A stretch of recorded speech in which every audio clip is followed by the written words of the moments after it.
Those of you who got an invite, welcome to Nerd Prom. No matter where in the world you are, we're all Nerds International. With the hyphen. Nerds International proudly presents... We want to take you on a quest for knowledge. One that will take us from ancient medieval fantasy across the far reaches of space to the distant future. To many savage worlds.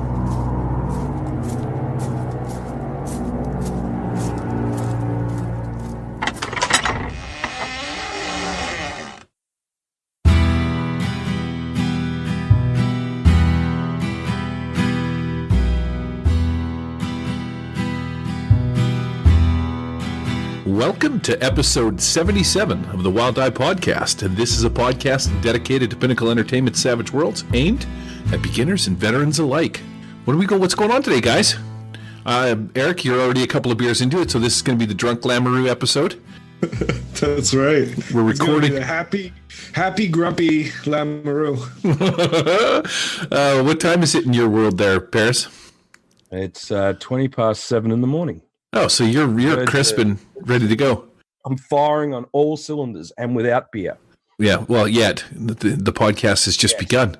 That's right. Well, breakfast doesn't start here in Australia till 7:30, and that's when we take 2 shots of Jack and then the beer. So, you know.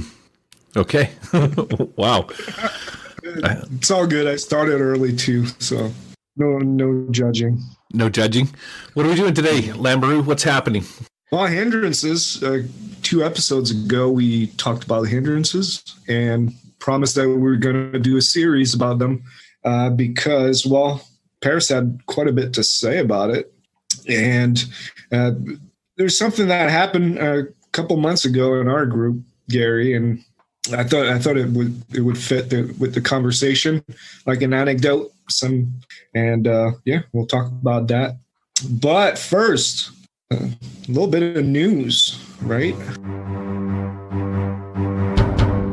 Ladies and gentlemen, it is time for the news. The news is incoming. Prepare yourself for the news. News! And some announcements about the Nerds International Network and the Wild Eye Podcast. So we've got a Kickstarter that's ongoing. Well, I think there's quite a couple, actually. But one in particular, the After. There's actually a jumpstart for this. And it's available on drive-through. And if you were on the Kickstarter for Savage Worlds Adventure Edition, you should have received the link for the bundle. This is a post-apocalyptic frontier type of setting. Think, I haven't played it, but it looks a bit like Fallout, but with Western a little bit. So yeah, I read the jumpstart. Pretty well done. The artwork's been getting a lot of interest from people. So this Kickstarter started on May 22nd. So it's not too late to get on that if you want to have your copy, make this possible, make this happen. And this is the same guys that did the Extreme Earth that I reviewed a few weeks ago. So the same crew. Nice. Check it out. Very interesting. Yeah, it's weird because it says, like, the header is the After. It says the war is over, the enemy has gone, reclaim the Earth. Except the thing is the enemy really hasn't gone because they left a bunch of crap behind, like weird monsters that you have to smash the crap out of and a few other things. But it does have that Western feel to it, even though the cover on their Kickstarter looks like some kind of frozenness. There's like some kind of weird gap-toothed freaking Yeti attacking them. And that kind of feels a little bit Star Wars, just if you've seen that image, right? That looks like they're on Hoth or something like that. But then you. So what happened is that there's an alien species that came and invaded. They didn't say hi. They didn't do anything other than just exterminate everybody. And then there's another alien species that came over and started fighting that species. And they just at one point they just left, but they left all this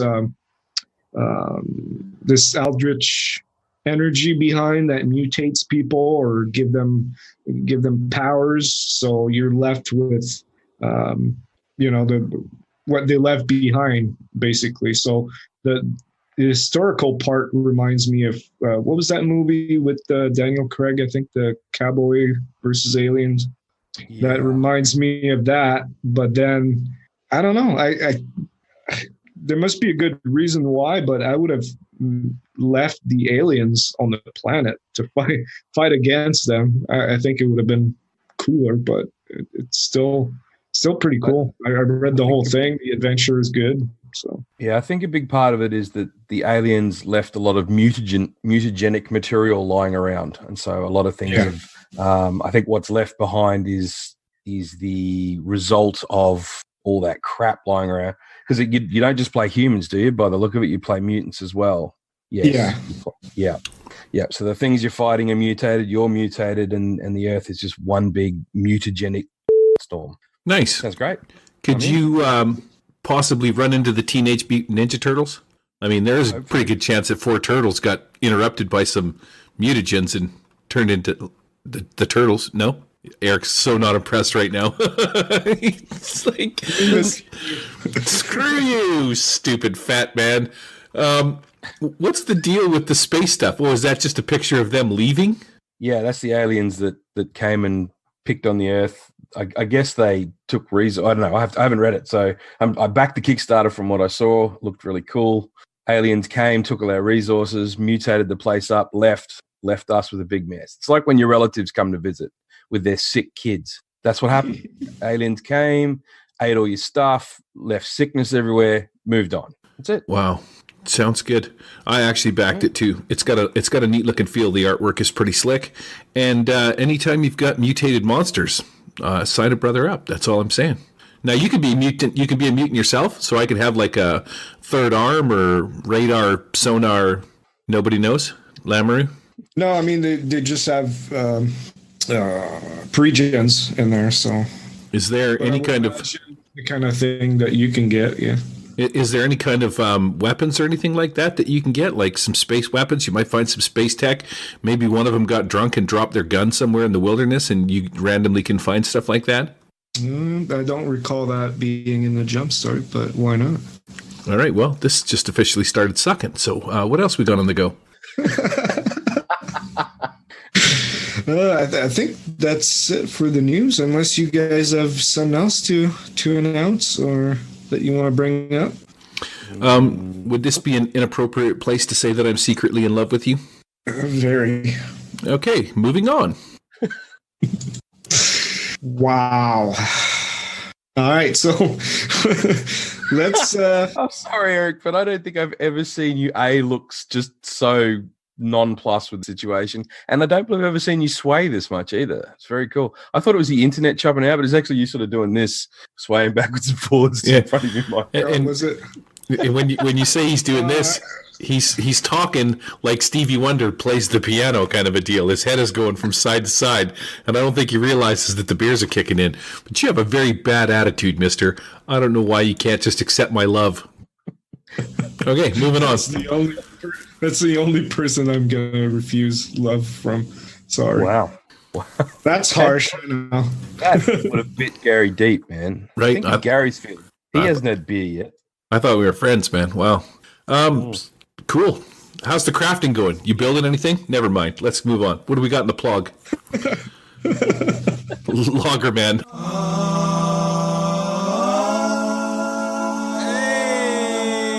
Hey, it's the podcast log. Yeah, the plug. We're going to talk about rubbish hindrances. All right, Eric. Well, I'm a bit confused. What do you mean by rubbish hindrances? When it's just a roleplay hindrance, is it going to hinder people, or it's just some cute to get extra points? That's what. Okay, so your definition of a rubbish hindrance is one where it allows people poor role-playing habits or poor role-playing or role-playing that affects the whole party negatively, or that they're put in on a character sheet just for the points and have no real impact on the character. Yeah, basically. I mean, I think there's been a shift with Suede where, well, because charisma's gone, there used to be a bunch of hindrances that would just give you a -1 or a -2 to charisma.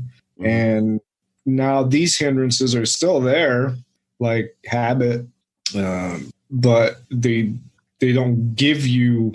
It's like I said, it's just role play. It depends on how it's played out during the session, and mostly about the GM, I think. So are you saying that in the past, because it affected charisma, the first time you met an NPC, there was that edge, that hindrance would actually have an effect because of a reaction table or something similar, but now it doesn't come into effect unless they attempt to persuade or intimidate or that kind of thing? Yeah, I mean, it's an angle I have with this. Like you, I like to think I can play the devil's advocate with this, and so, but yeah, it's basically the angle, because 2 episodes back, episode 75, when you brought up all these things about hindrances, and how do you think outside the box to go beyond what's just in the book? There was a particular anecdote, something that happened in our group when Gary started, while we were about to start playing his Lost Sands, his 50 Fathoms game, and we were making characters, and we've got this chat going on with all the players, and one of the players, Daryl, came up with an idea. He says, well, what if I wanted my character to have no filter? And he says, well, how about quirk? Would that be a good hindrance for that? And then I'm like, yeah, maybe. But then I thought it looked a bit more like Big Mouth, where you just reveal things and say things that you're not supposed to be saying. And by no filter, I mean, for those people that, if you don't know what that means, it's basically someone that'll just speak up and say whatever's on their mind with no regard on how it's perceived by people. And as someone, and I put that question up on Facebook too, and as someone pointed out on there, it's like high functioning autism. So maybe the spectrum anyway. Well, that was going to be my question in regards to when this guy asked for a no filter kind of hindrance. It really came down, from my perspective as a GM, I'd have to look at, well, what is it that he's trying to role play, and what is he trying to reflect, and then what is the exact or what are the consequences of having that hindrance. So when he said it was no filter, was it because he was brought up somewhere where every second word was a swear word? Was it no filter because he didn't see the need to hide any secrets or not give up the plan because he was that confident? Was it because of some mental health issues or disabilities such as autism? What is it that he was trying to do with this character? There's got to be a reason for no filter. It can't just be, I want to play a character that's going to talk shit the whole session. Get it? I don't think he really explained what he wanted to do with this. I would imagine that, well, with our group, probably Gary is the best example of someone with no filter. Although I kind of am too. So it's mostly saying something obvious that you shouldn't be saying, like bad etiquette, bad social etiquette. I don't think it was anything with any mental disabilities or okay. So if I was to make Eric Lamoureux the tanked and Gary the slender as a character, would I actually be able to put that hindrance down though? Because if I took both of these characters to a meeting, or if I took them to a soiree, would they still be doing that? Or would they adapt to the situation that they're in? Well, it's a role-playing game. I think it would be always on, basically. Otherwise, it's not really a hindrance, right? It's basically Gary saying, hey, look at that woman over there, or point out, hey, look at that mole on that face, like that'd be Gary. Really?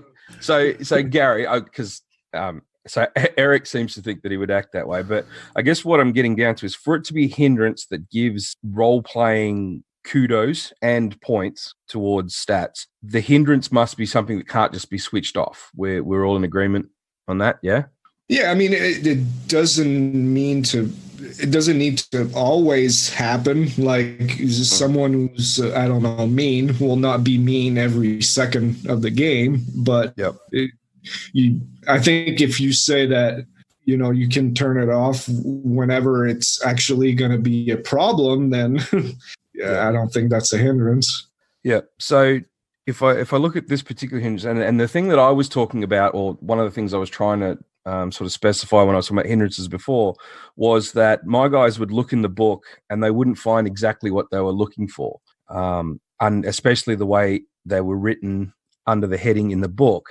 And what I was trying to promote was that these are highly susceptible to trappings. So I'm especially in this instance, I don't see a need to create a new hindrance for this character, but I need to know a little more as to what generates that particular kind of behavior that becomes a detriment. So assuming, I don't know, let's have we both seen the Boondock Saints? Yeah. There's a character in there that's got Tourette's, and he can't help himself, but he swears like a soldier in front of a couple of nuns. All right. Yeah, the bartender. Yeah, right. So to me, like that character would probably have the big mouth. It's something. It's something that they can't control. It can have a detriment, but it's not going to be so detrimental that it's going to have such a negative impact that it might destroy their lives. Essentially, at least not in a role playing situation. It could possibly be quirk. Does quirk have a major? It doesn't. It's all minor. No. For me, I would just trap big mouth that way, or possibly even outsider. One of the reasons why that person is sort of shunned a bit or treated differently by those around them. Outsider would certainly come into that. So that's one version of no filter, and that's no control at all. The other no filter would be when the person's belief system is something they can't contain. So if they're a racist, a sexist, or they believe in alien conspiracies and they just let that blurt out, then that would come under delusional. So that person believes that whatever they're saying is right, true, and just, and they must constantly feel the need to justify that belief system. So for me, that would come under delusional. Do you think? You guys can jump in at any point. I'm just talking out loud here. Yeah. No, I mean, I think you're highlighting a bunch of answers that we saw when I posted that up on Facebook, and you're going around all that. I think where the problem was that you had Daryl that was trying. I think we felt like he was trying just to come up with a minor hindrance and not really it affecting things all that much.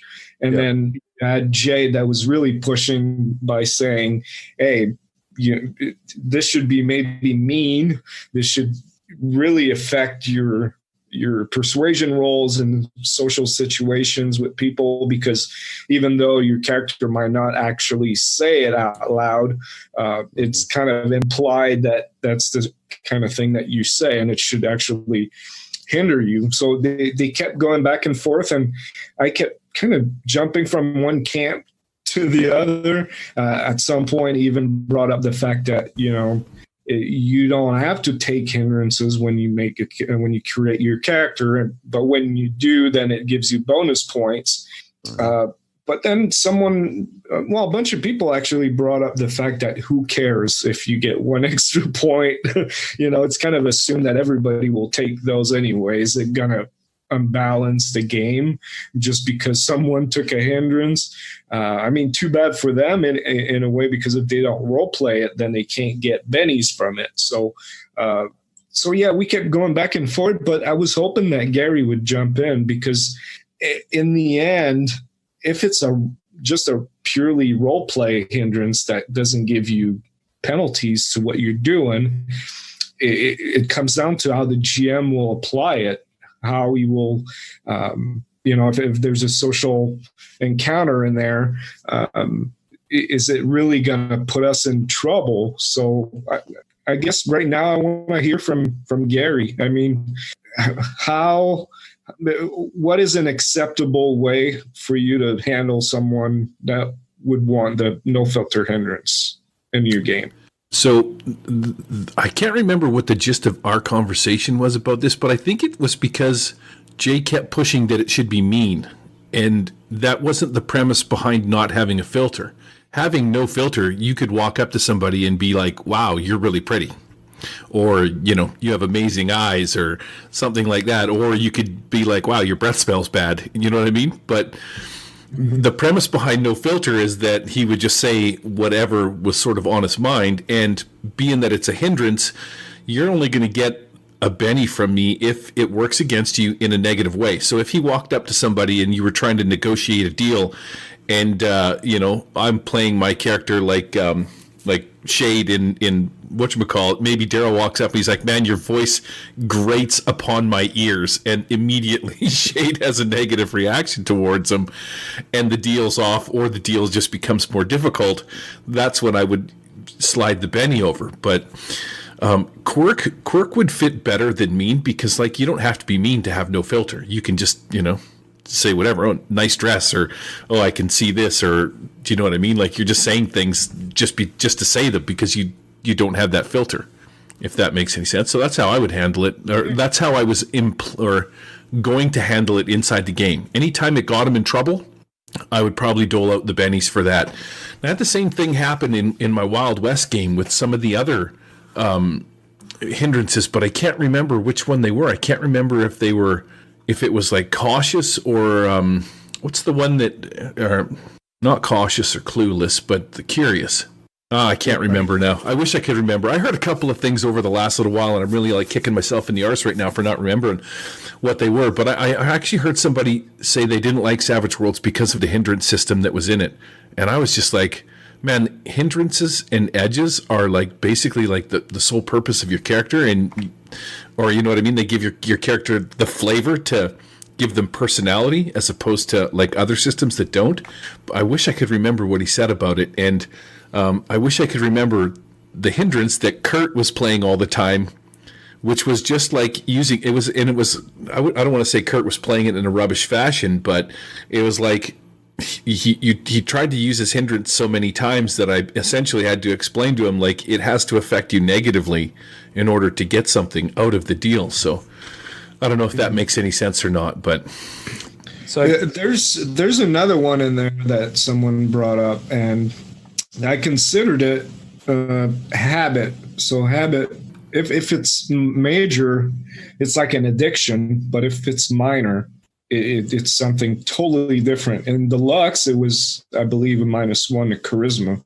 And since you have the book in front of you, Paris, would you mind telling us habit, how does it work in Suede now? So habit minor means that the character does something that irritates those around them but isn't dangerous. So it could be everything from ending every sentence with or smacking their gums together loudly. Whatever this person does, it grates on people.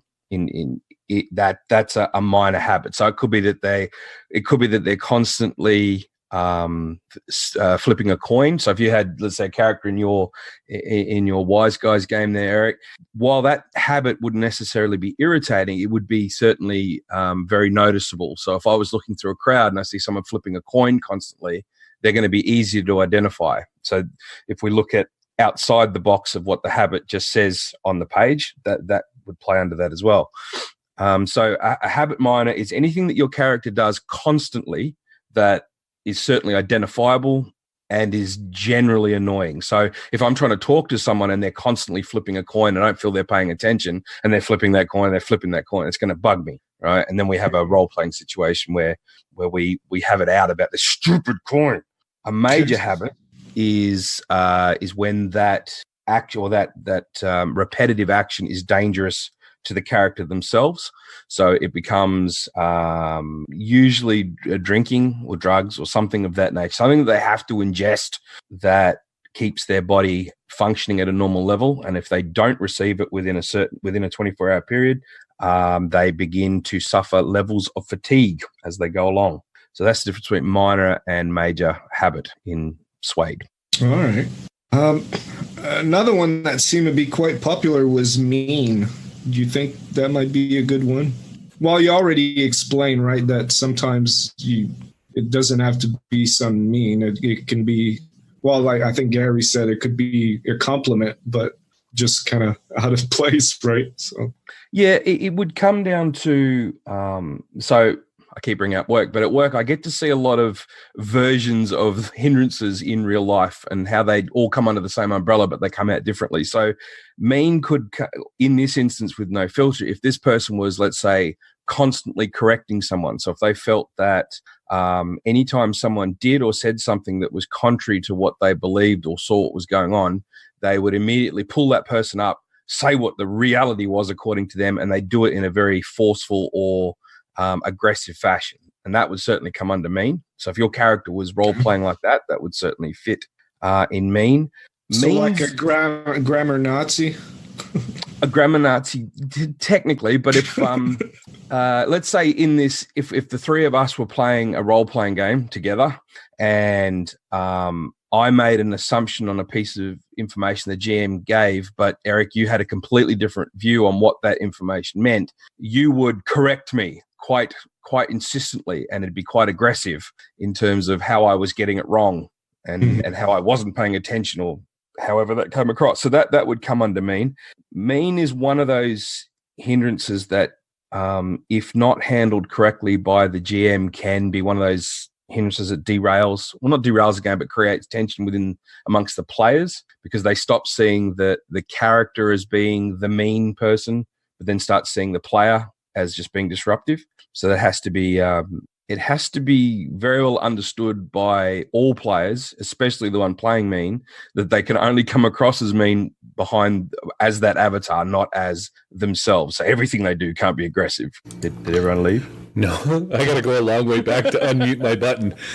But I was just thinking, it's funny because mean seems to be the one that everybody takes and wants to play it a certain way, but then it is the most like derailing of all of the hindrances, because you just get people that are like just absolute knobs to everybody that they meet.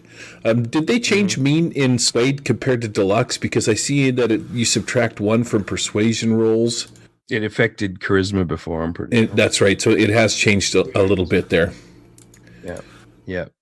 So go ahead. And we brought up last time that mean can be played in various ways that doesn't have to derail the party. And we brought up the situation of Riddick and the way that he speaks to people. It's all very matter of fact and either come with me or die kind of mentality. That can still come under mean without that particular character derailing the whole adventure because they're just being a dick to everybody. The mute. I'm going to talk about mute for a second because that's what Daryl ended up going with anyway. Yeah. And you want to talk about a rubbish hindrance. This is a rubbish hindrance.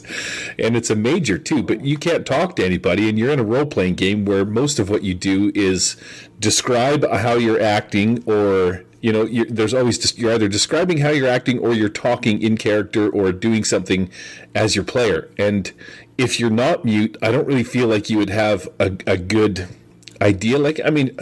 Everybody knows that or has met somebody that can't speak or something along those lines. But to play it in a role-playing game, I found that Daryl's character with this mute was a major pain in the butt.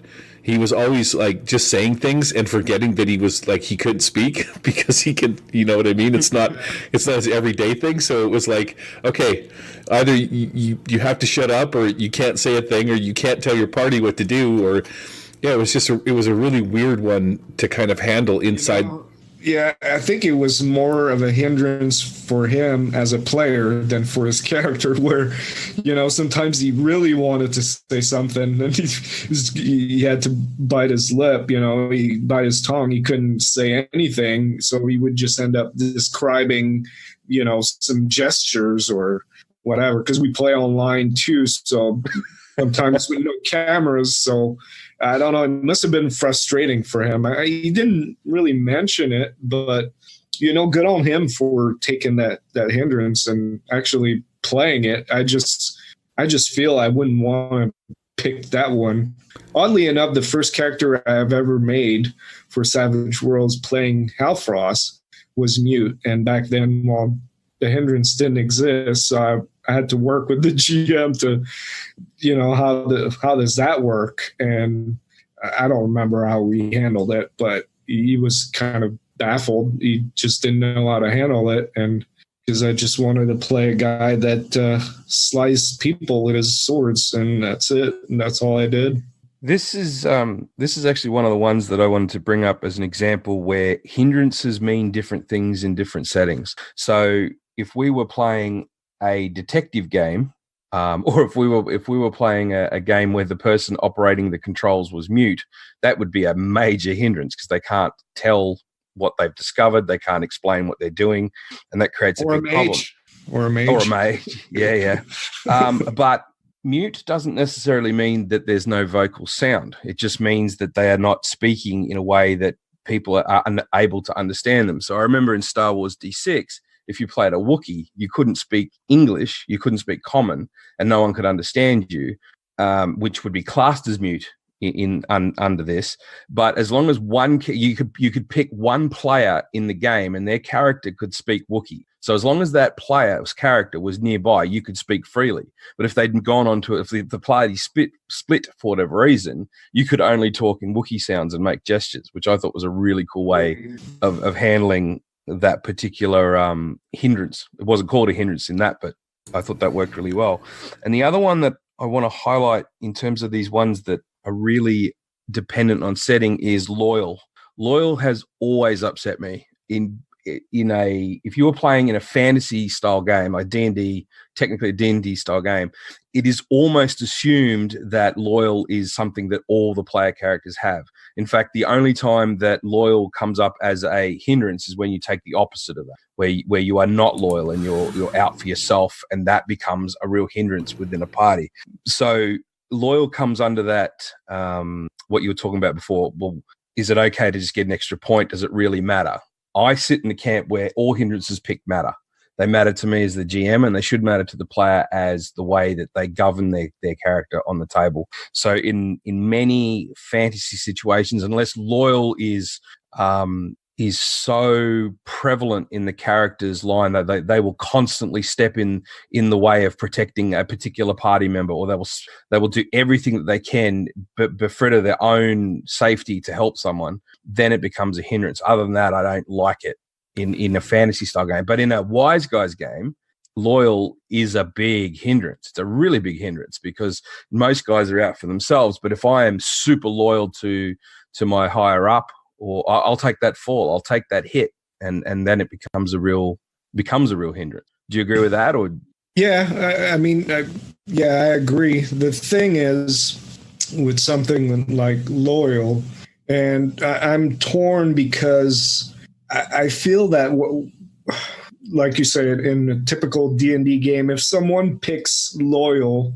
and I want this to be a part of a session, I feel like it's extra work for me to come up with something that will challenge that player about that loyal hindrance. And how I would challenge someone with loyal hindrance is to give them a choice between, let's say, one of the allies went down and needs healing, but that character also has a goal to defeat the villain, and the villain is on his way out.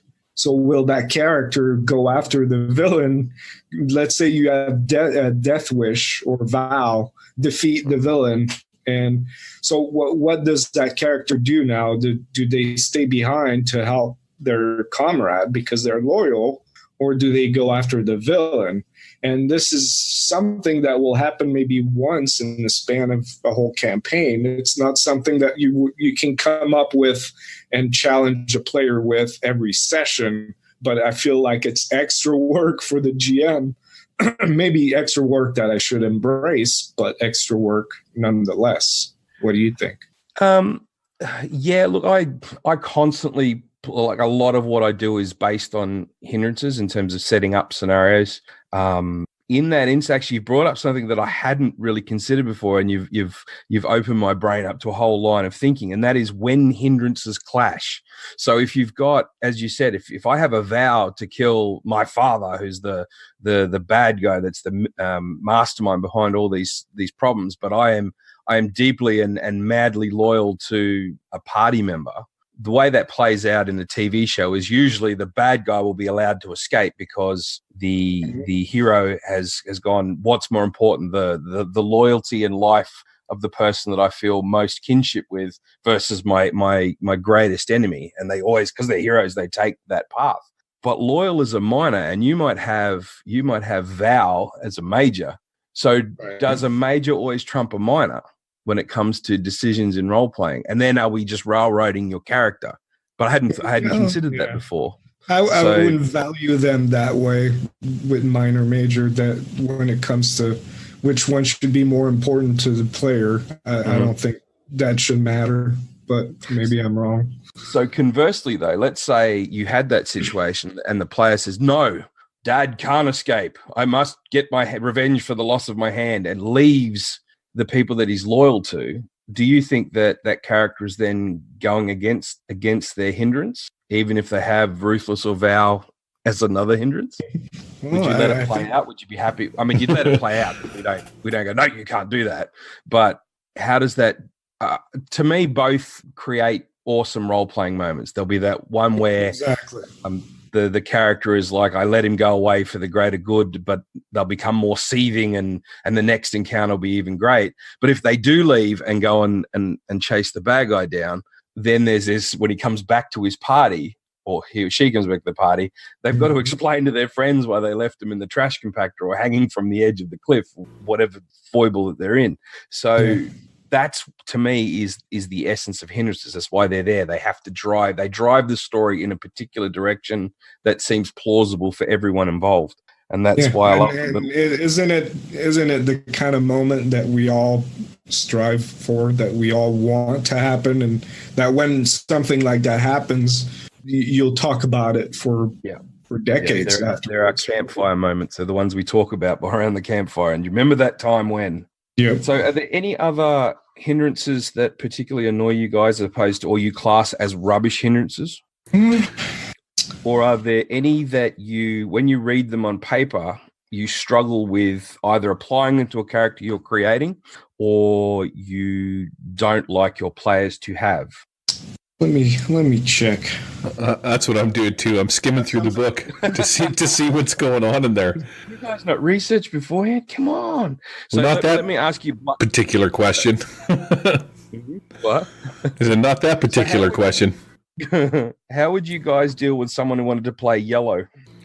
Oh yeah, no, that's a well played. But see, mechanically, it's already sort of written into the books. Do you know what I mean? Not everyone has ice water in their veins, and the mechanical effect is you got to subtract 2 from your fear checks when resisting intimidation. So luckily, I think because that one has a mechanical effect, you don't actually have to handle it in game, as opposed to saying that if the person wanted to play yellow, they would run away from every combat.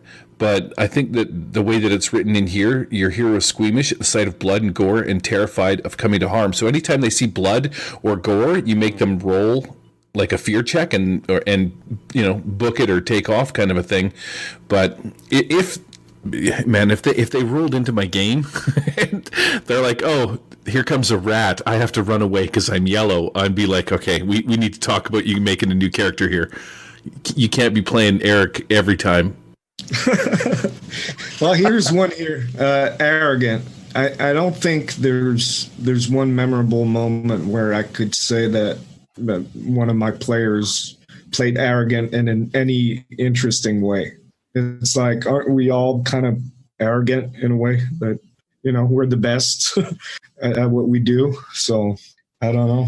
Yeah, this is one we brought up last time because of the way it worded around combat, that it seems that if you take the arrogant edge, it means that you are going to jump in, find the biggest, toughest, meanest dude in every situation and attack them.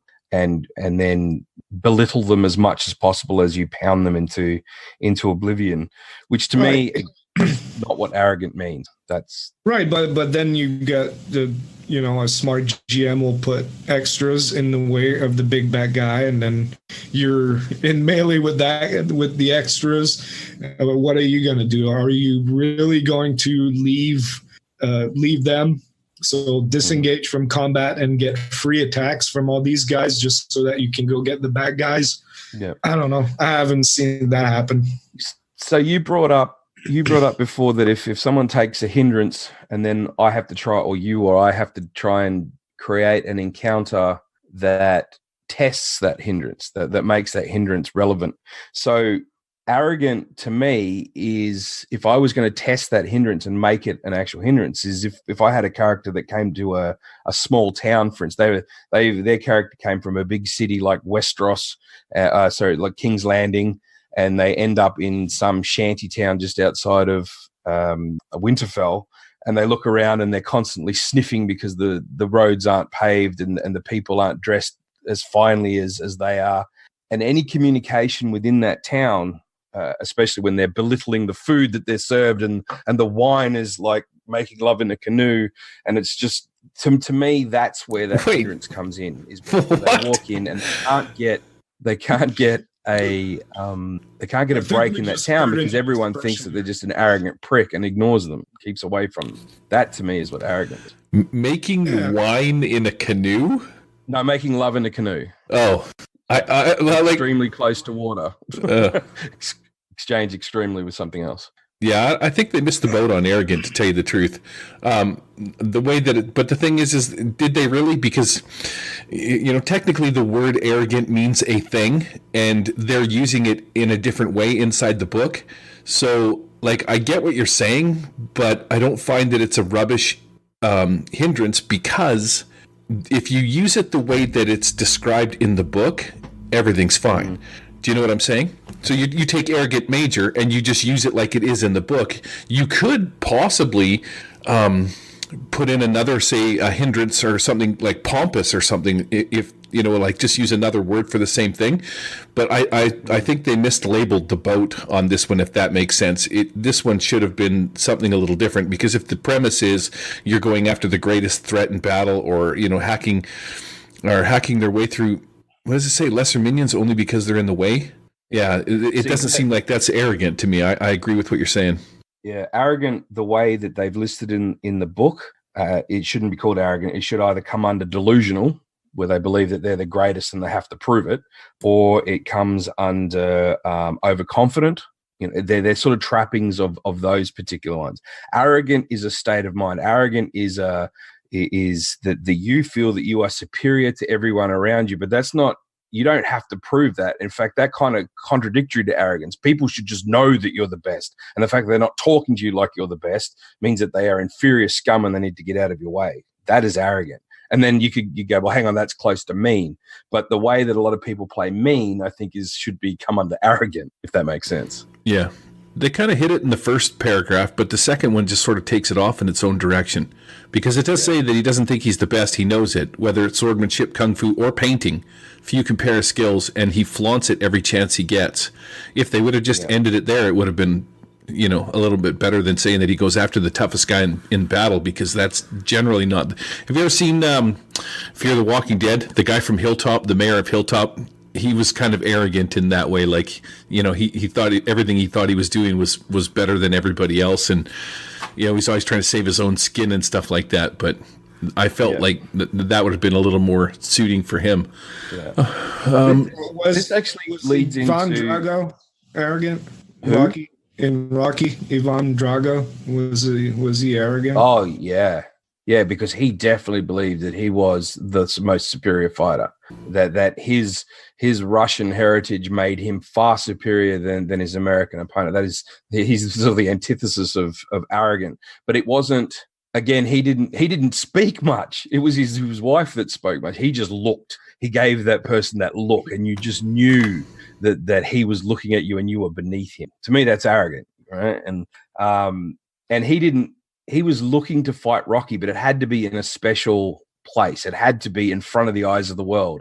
Beating up Rocky in a back street wouldn't have meant a thing. It had to be had to be at the forefront of everyone. This leads, however, to Sid the Squid sent a email to us a little while ago, and I won't go through the whole thing, but what I got out of what he was saying mostly was, or it sort of led me down a path of, do hindrances create the equivalent of alignments in D&D? So if I look at the hindrances in Savage Worlds, can I go, well, if I take these hindrances, that leads me into the lawful good side of things. And if I take these hindrances, does it take me into the chaotic evil side of things?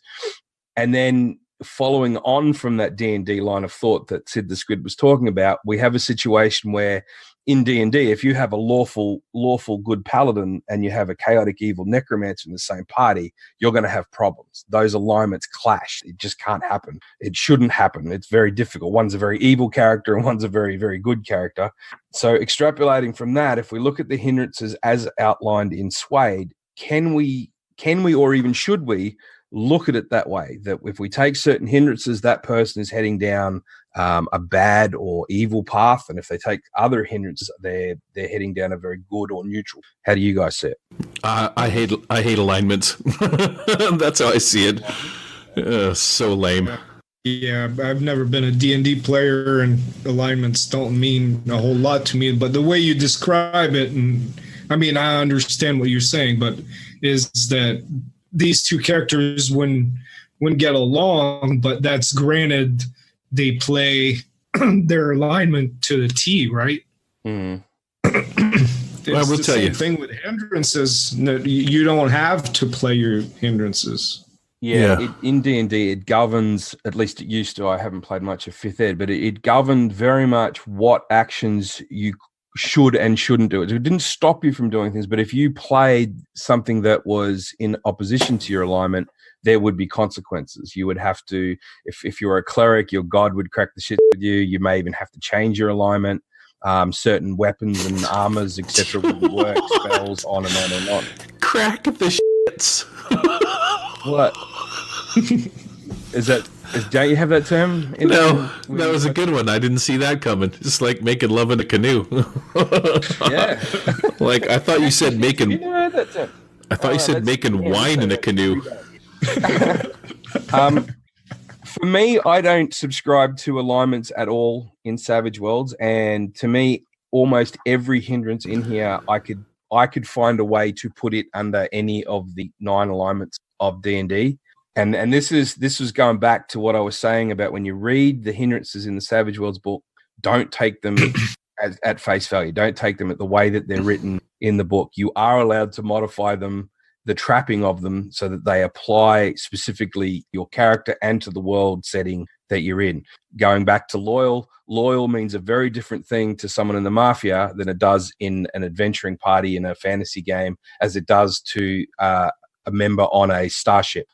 Part of a bridge crew of a starship. Those loyal all applies, but they mean very different things. And I guess what I'm urging all players, GMs and players, and this comes down to what you were talking about with this no filter, is because this player didn't give you guys real context as to what he was trying to represent with no filter. To me, my initial thought when you guys were describing it was, this guy just wanted an excuse to say swear words and just butt in at every inopportune time and be a real dick in the game. Whereas if he was trying to actually portray someone that had a hindrance, whether it be Tourette's or a mental illness or clueless comes under that too, because of social etiquettes and not knowing how to act within certain situations, and then apply that to, all right, this is what we're trying to achieve with this character, or this is how this character acts or implements this hindrance. That would have been far more effective than trying to come up with a new one or trying to shoehorn it into something on such limited information.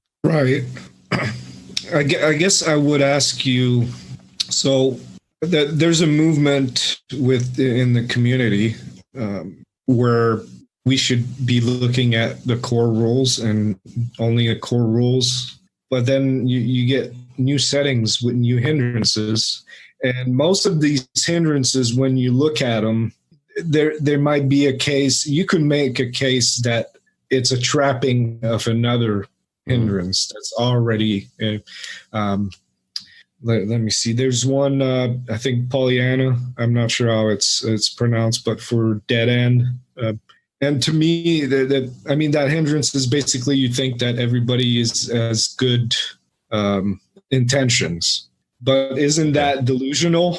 That's the delusional hindrance, basically. Me, it is, yeah. But it is needed for their setting, for the theme of it. It helps the theme, and it also helps people, I think, on how to design their own hindrances. So yeah, I agree. That's why when Daryl came up with No-Filter, and we were all trying to, give it use a trapping of an existing hindrance, then why not just make a new one? Because that's what I did with Wise Guys. I designed 15 new hindrances that probably a dozen of them you can make a case that it's a trapping for an existing hindrance. But I don't want players, when they pick my book or any other setting, to have to play designer to make the character they want. I want them to have it made for them. So why not make a new one? It comes down to, like, I understand this. Oh, we should just, like, core Suede has everything in it, and we could just play with that. And there's certainly an element of argument for that. But what you're talking about here is how these trappings fit this particular setting, how we should view them. And if you even giving them a new name is not a problem. That's part of the trapping. Wording them is not a problem. And even if you feel in your setting that it requires a different modification because it has a greater or lesser impact compared to how it's presented in the book, that is fantastic. I will buy a setting, and even if they redo every single hindrance in the book of Suede, but they do it in their particular style so that it gives me a different feel. And as you say, it gives players an understanding of just how hindrances or edges or skills can be viewed differently, even though mechanically they might work the same. To me, that is a successful setting. That is a fantastic setting, and I will give that 5 thumbs up and a huge applause, because to me, that is the essence of Savage Worlds. It's taking what we have as a core framework, and that's all Suede is. It's a framework. It is not. It's not a setting. It's not a be all and end all. And I had a long time. If you remember, Eric, I had a long time getting this concept that Suede was not. It was not the D&D Player's Handbook. It was just the core rules, and you have to put your layers on top of that. And this is just a guide. So for me, if someone presents a Savage Worlds setting book and they say, this is how these edges apply, and I've given them this name, and this is what I think, this is how they work within this setting format, to me, not only has that writer given me a greater insight into their world, they've saved me a butt ton of time as a GM in terms of work that I have to do. So to me, that is a hugely successful setting book. Would you guys agree? Yeah, I like that, but then again, I have this knee-jerk reaction sometimes of just being, wow, that's just that hindrance, or that's just that edge. But yeah, I get that. But until you read that statement, and I'm not talking about you specifically, but whoever sits there goes, oh, I didn't get anything new in this book. You did get something new. You got to look at a rule, a element of the game from a completely different perspective, and that should have opened your eyes up to, well, you know what? If I then take that mentality into another setting and I take this, I now don't have to look at arrogant the way that it's written in the book. I can do it this way or this way, and it applies like this in my setting. And that's exactly what it should do. That's exactly what these setting books are. They are settings. They are setting they're setting the expectation of the player. They're setting the expectation of the GM, and they're setting the expectation of the game by making you look at the core rules in a way that fits that setting. Now, are they setting the table? Are they setting the table? Well done, Garrett. Thanks, pal. Arrogant, I think, is a really good example. You know, you're calling core a framework, and I think the best way to look at it is it's just a toolbox. You just pull out the tools that you need to get the job done, kind of a thing, and then just leave the rest where they're at.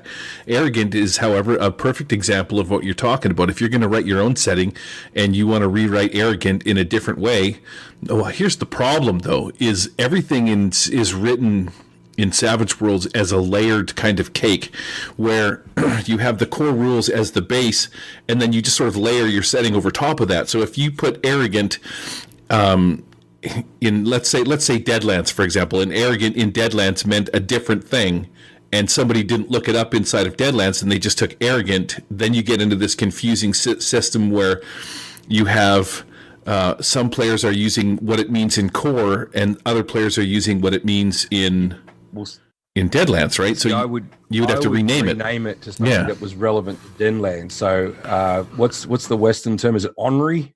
Ornery? Ornery varmint. Ornery varmint. Right. So I would give it I would trap the name as well, because that's what we should be. It's just like powers. We don't call everything bolt. We give it magic missile or icy spear or something equally fitting to that setting. So, and you can put in the description, much like the arrogant on this replaces arrogant or whatever, but I would definitely give it a different name for exactly the reason that you're saying, is to stop confusion. There's nothing to stop you either from creating a hindrance like the one Daryl wanted, which was, I don't know why I can't think of the name of it right now, No-Filter. There's nothing to stop you from just creating No-Filter, saying this is how it works mechanically, or this is how I'm going to roleplay No-Filter, and just being done with it. Like the whole premise, one of the things that drives me nuts a lot of time is when you hear somebody say, well, that's in core as this. And it's like, okay, that's kind of cool. Maybe I don't have to rewrite it. But I think the idea in this particular circumstance where you have no filter, it kind of is self-explanatory. He just basically says whatever is on his mind, be it good or bad. And that isn't specifically in the book, because it does more tend to fall under quirk. Like you could just say that it's quirk. But I think the idea that, quirk could be anything from, I guess, not having a filter to... Right. But if you were going to create that hindrance yourself, Gary, if you were going to put your designer hat on to cover that magnificent bald head. Magnificent? Now we're talking somewhere. I feel the love all of a sudden. I know. Would it be a more... would that hindrance have a mechanical component to it, or it would just be a role play hindrance, basically? Sorry, that was a question to me? Yeah. For no filter? Well, that, again, like I said, if you worked it out with your GM ahead of time, you could go either way. So he rolls in, he says something dumb because he has no filter, and immediately the guy's reaction is negative. So if he's trying to maybe nothing happens. Let's say I walk up and I'm like, "Oh, Eric, I see that you're a poutine lover because you happen to be eating it, and you take offense to it because I bug you about it all the time." Maybe when I say to you later on down the road, "Hey, have you got a room I can stay in?" You'll be thinking in the back of your mind, "I don't think so," that's where the hindrance comes in, where I'm going to have to make a charisma roll to maybe persuade you to help me do a thing, and you're like, no, because of this hindrance and what you said, you're rolling at a negative. Or it could just be that you're trying to make a deal with somebody and he says something either good or bad. Like it just depends on how, because it could go either way. Maybe his no filter. Basically, you wouldn't really write anything down. You would just whatever when it happens, depending on the circumstances. Sometimes it would just be consequences for saying something stupid. Other times you just say, okay, you're gonna get a -2 to persuasion for the rest of this encounter because you said something stupid. Is that what you're trying to say here? Sure. That's how I like to roll. You good with that? As a GM, yeah, but try writing that in the book. Try making a setting with that rule in it, you varmint. Yeah. Well, again, it comes down to the setting, and I think that if we'd sort of if we'd said to Gary, right, this particular setting, how would you write no filter? So, for instance, just give you an example from the real world. I was working with a young boy of 8 who is on the autism spectrum, and we were in the library. And he walked up to a young girl, probably a couple of years older than him. And this young girl was wearing a so she must. I'm assuming that she's of the Muslim faith, so she's wearing a headdress to cover her hair and her shoulders and most her neck and all that sort of stuff, right? And it was nice and colourful. It was made out of silk. And he walked up to her and, without batting his eyelids, he asked her if she was a superhero. Right, that is no filter, because he had no understanding that of the religious significance of that garment. He had no understanding of how that could possibly upset someone of the Muslim faith. Now, she took it all in a stride, or at least her mother did. She was stunned. She sort of looked at this kid and didn't know what to say, didn't know what to do. And I think we also need to remember that the way that NPCs or PCs or people react within role-playing games, it doesn't always come down to I like you or I hate you. It can also come down to what?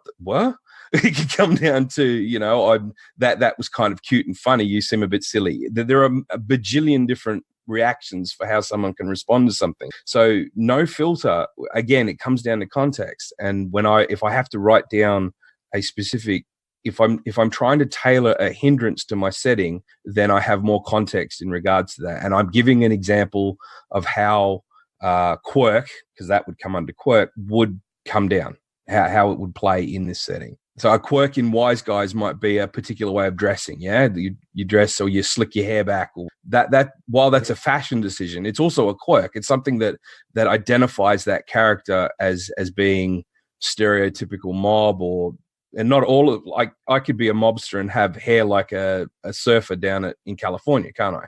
But to make sure that my hair is constantly slicked back and always perfect, and my shoes are always shined, and I'm only wear pinstripe suits, that's a quirk. But that's not specifically said in the book, is it? No, but yeah, you have to think outside the box. So. Yeah. So I just trap that as always on show, or my appearance matters, or dress for success, and then just mention in the thing that this is a quirk and this is how it works within the setting. Well, that's good. I think with this conversation, this discussion on hindrances, I think what we found out is that what it comes down to is what works for the group, really.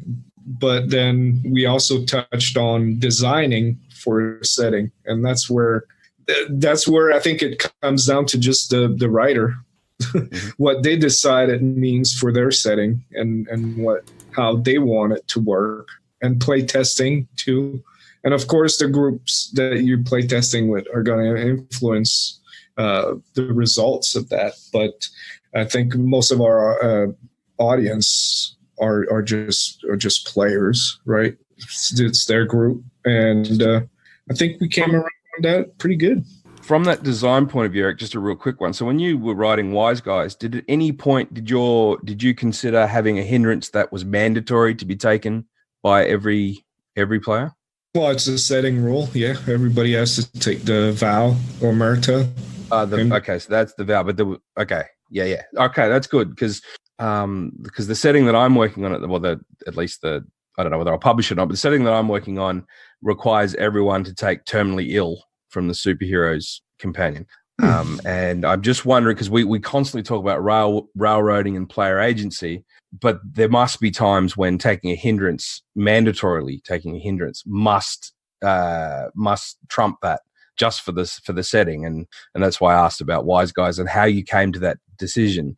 Well, yeah, I mean, I don't think that's got anything to do with railroading, but if, like in Wise Guys, you play members of the mafia in one way or another, associates. So you're going to have to answer to these people for what you do, but you also get compensated with the edge, the connection edge, so that you can get help from these people too. So it works together. It's just I've seen it with Hellfrost, where you're part of a clergy. You've got the orders hindrance, so it's kind of like obligation basically. So that works too. Whatever works for the setting. A lot of settings you play a member of an agency, so there's got to be some obligation hindrance in there somewhere. Sometimes it's not really written down, it's kind of implied. So like you said, like loyal and heroic, it's kind of implied in a way when you play a D&D type of game. I don't think anybody really has to write that down.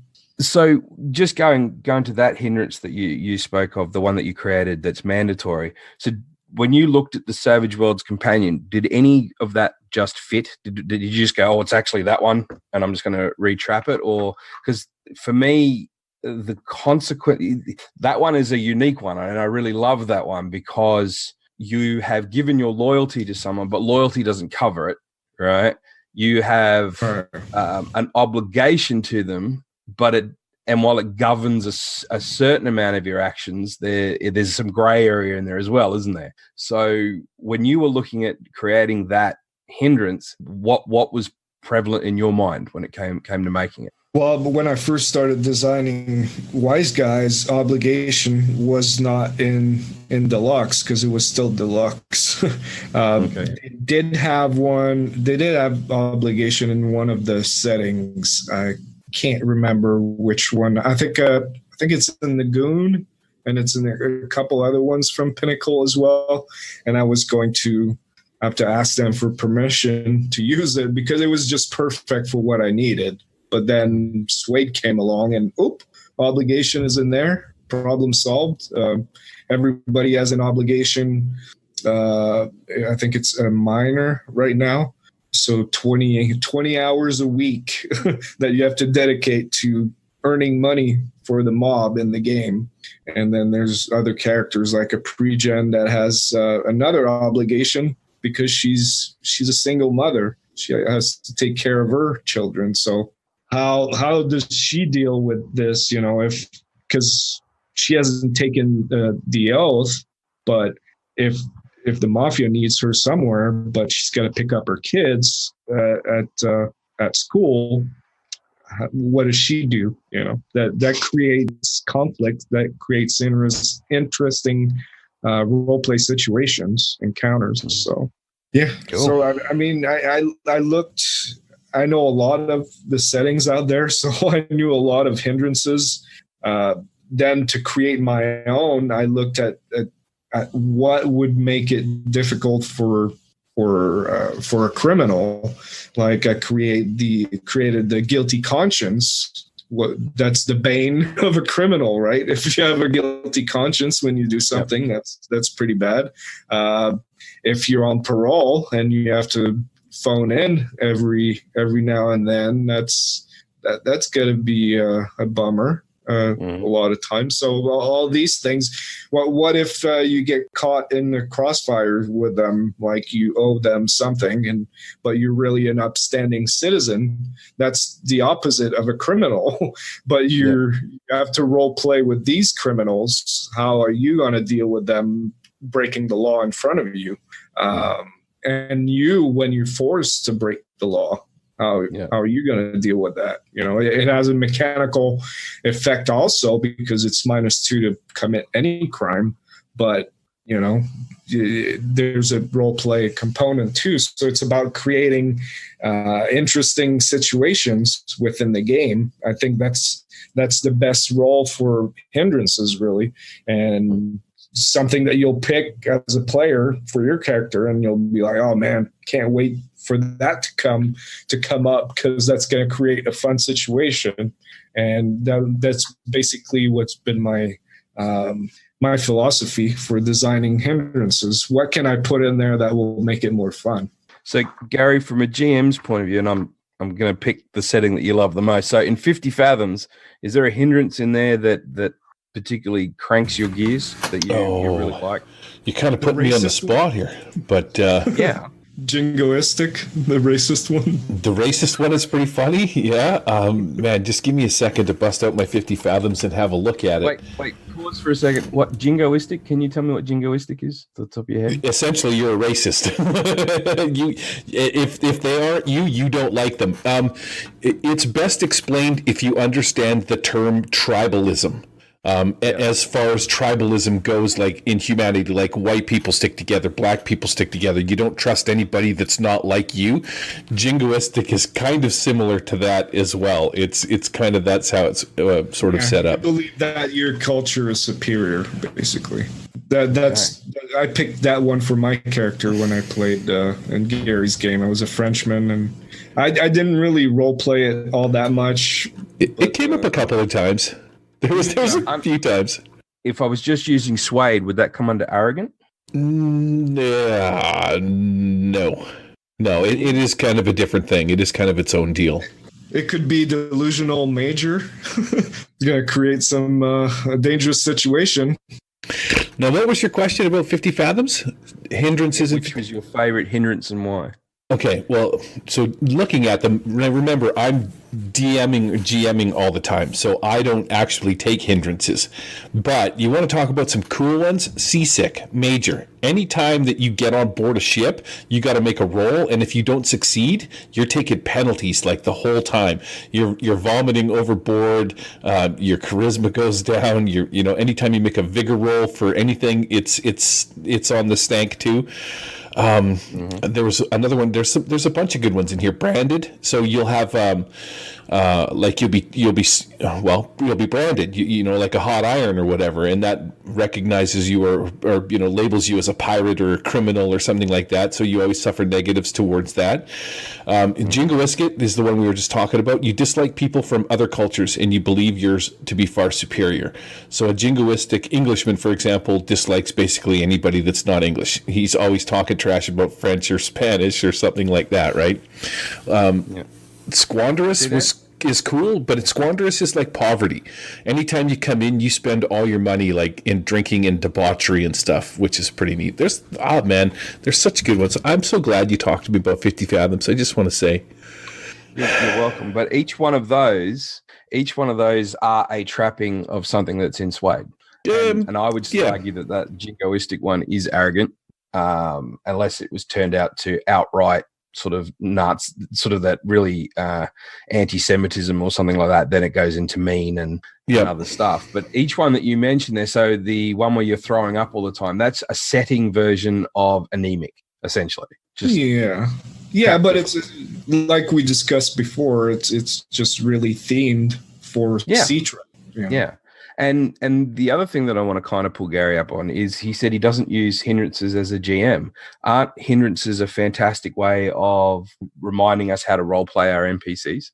Oh, yeah, for sure. But if I'm playing my character, he's going to have hindrances. I'm going to role play my hindrances. But playing the DM when I'm playing, I don't have like as a dungeon master or a game master, I don't have a hindrance that says unlucky where I start with one less Benny or something like that. You know what I mean? Like, it's not like I've got all the hindrances is essentially what I'm saying, right? Like, but personally, I don't have them affecting me as a game master.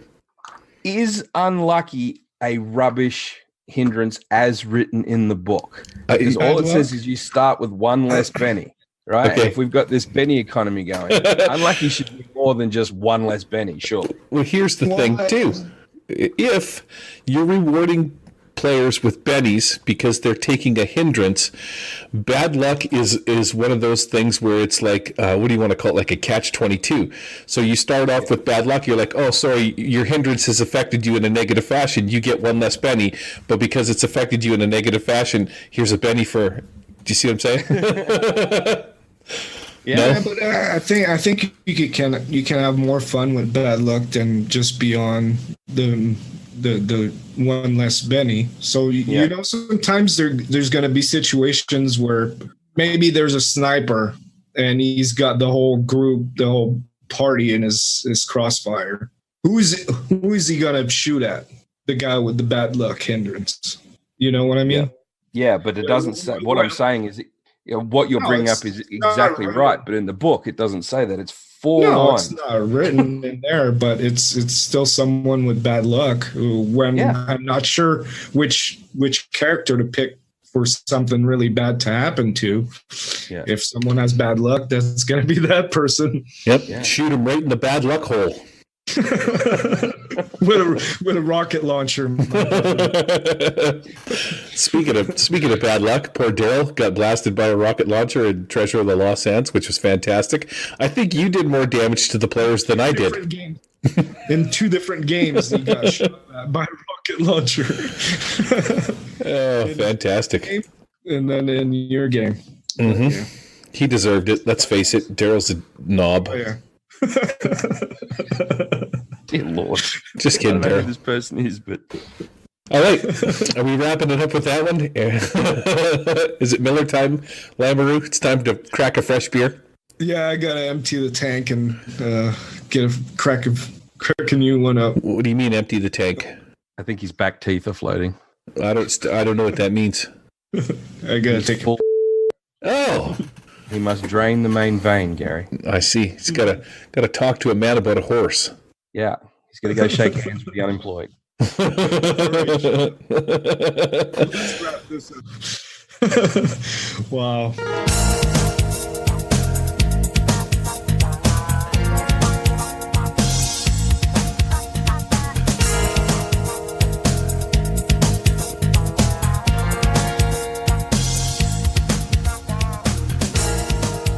All right, so if you like this this discussion and you would like to chime in and tell us how wrong we are or how Gary's head is very shiny, just email us at thewildeye@gmail.com, or you can holler at us on Facebook, MeWe, and YouTube. We're the Wild Eye Podcast, of course. And if you just want to hang out with us, well, maybe hang out with Gary because I don't talk to anybody else. But yeah, we're on the MeWe, the Nerds International MeWe group. So come mingle with us. We're also on Twitter at The Wild Eye and Patreon, patreon.com/The Wild Eye. For us, a couple dollars. We want to keep doing those reviews, the monthly reviews, and that's the money we need to buy books to review. So, yeah, do that, please. Yeah, pledge us $1. I'll send you a picture of my shiny head.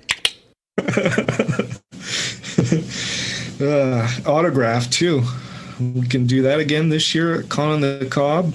Yeah, get a bunch of pictures of Gary's head, and you can autograph all those pictures and send them out to patrons. All right. Speaking of corn on the cob, can you do something over there in North America? Like our dollar is tanking compared to yours. Like every time I go to check flights and stuff, everything just keeps going up and up and up. Can you do something to wreck your economy, please, for me? No, why would I do that? Eric personally is responsible for the demise of America. Man, the same thing with the Canadian dollar. I'm going there this summer, so my dollar here is going to go far in Canada, so that's good. It's all about you, isn't it, Eric? Jeez. Yep. Always about me. I don't care about anybody else. This is why you're always sitting alone in the corner in the chair by yourself. Just saying. I know. That's why I got no friends. It's all good. He's reached that point of the night where he's had those beers and he's gone from happy. And he got into belligerent at the start of it. Now he's more into the, why doesn't anybody like me? I love you, Gary. You're my mom. Oh, man. So bad. Yeah. Yeah, Con on the Cob, man. Yeah, we didn't mention that in the news. But yeah, again, October 3rd to 6th. Come hang out with us. Come rub Gary's head for good luck. Yeah. Oh, such good luck. Then you can roll a couple raises after that. That's there'll be a raise. All right. You want to rub my head? There'll be a raise. Speaking of which, isn't there a Con on the Cob Kickstarter going on as well right now that should be ending sometime soon, I think? Yep. Yes, it ends May 30th, I think. You can have your badge for cheaper and also join in on some games. The Wild Eye, we're running a game there, so check that out. Harrison's going to run that. Speaking of which, the Patreon jingle, well, Harrison's not around, so I'm just going to name people. It's going to be boring. Do you want to sing it together? We're going to sing it. Can we have a beat?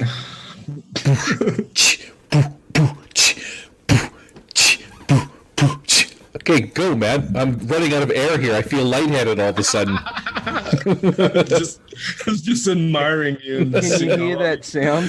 That's every person listening to this podcast just shaking their head. Just because Harrison's not around doesn't mean you can't have some sweet Patreon sexy jingle time from another member of the show. So, this goes out to all the Patreons. You know who I'm talking about. Sean Richer, come on down, get into sheets, Parachalmers. Alan Bray, how about you? You want to dive on in here and get yourself some head polish and love? Conrad Rosimus Norbert, Greg Bruni, Corey Judd. Let's try a bacon trifecta sandwich of sweetness. How about you, Ray Asteria, Rob Towell, maybe Bubbles? Come on in here and let's blow some bubbles. Wait a second, that was really weird. Manuel Sands, Matt Stock, and Pure Mongrel. Get me a little bit of Down Under. Steve Dragonspawn. You know, I wouldn't really actually take any convincing to get you to join in the fray. Zovia RPG Maps. Oh, mama. Yeah. Daryl Cartier and Frank Turfler. Would you like to make some sweet papercraft in love? Gil Deshard. Lewin Strad. That's one name. I just extra hyphenated it all. Jans Schonheim. Maybe it's Jens. I don't know. Let's find out. John Peterson, Kyle Kiesler, my man, you can lay me out anytime. Mr. Stag and Dave, the Digital Dungeon Master. Let's do some delving. Sid the Squid, Kevin Stanley, and the newest patron, Jan Yetma. Welcome to the sexy Patreon jingle of love. All y'all can polish my head anytime. Oh yeah.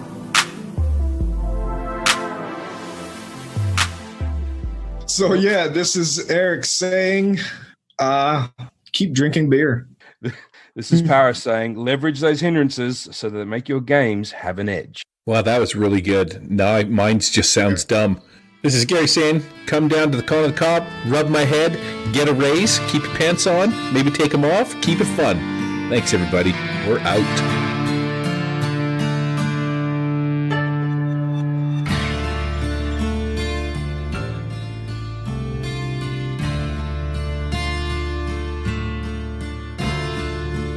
Wild Die Podcast is not affiliated with or endorsed by Pinnacle Entertainment Group or official Pinnacle licensees. Any of the products mentioned on our show or appear on our website are the property and copyright of their respected owners. All music and artwork is used with permission of Pinnacle Entertainment Group. All items are used under fair use and educational and review purposes. All other items are the intellectual property of the Wild Die Podcast.